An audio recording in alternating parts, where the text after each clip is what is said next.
શ્રાવણ માસ એટલે હિન્દુ શાસ્ત્રોમાં પવિત્ર માસ ગણવામાં આવે છે। આ માસમાં ઠેર ઠેર ધાર્મિક પ્રસંગો થતા હોય છે અને મહાદેવના ભોળેનાથના મંદિરોમાં દર્શન કરવા માટે ભક્તોની લાઈનો લાગતી હોય છે। આ મહિનામાં કથા તેમજ યજ્ઞનું પણ આયોજન કરવામાં આવતું હોય છે અને ધાર્મિક પ્રવૃત્તિઓ તેમજ શુભ પ્રસંગો પણનું આયોજન થતું હોય છે। તેવામાં વાત કરીએ તો શ્રાવણ વદ અમાવસના છેલ્લા દિવસે કાંકરેજ તાલુકાના નાથપુરા ગામે કે જ્યાં માં ભગવતી વડેચી માતા વિરાજમાન છે ત્યાં દેવ દરબાર જાગીર મઠના મહંત બળદેવનાથ બાપુ દ્વારા દિવ્યેશ્વર મહાદેવના સ્થળે યજ્ઞનું આયોજન કરવામાં આવ્યું હતું।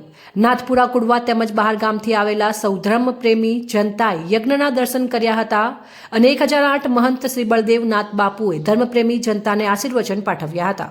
ત્યારબાદમાં ભગવતી વડેચી માતાને ધ્વજા ચડાવવામાં આવી હતી અને બહેનોએ ઢોલના તાલે અને વરસાદી માહોલમાં ગરબે રમ્યા હતા। આજના શ્રાવણ માસના છેલ્લા દિવસે ધર્મપ્રેમી જનતાએ એક ભક્તિમય વાતાવરણમાં ધર્મપ્રેમી જનતાએ માના દર્શન કરીને ધન્યતા અનુભવી હતી। અહેવાલ જેડી ગજ્જર, બનાસ દર્શન ન્યૂઝ, બનાસકાંઠા।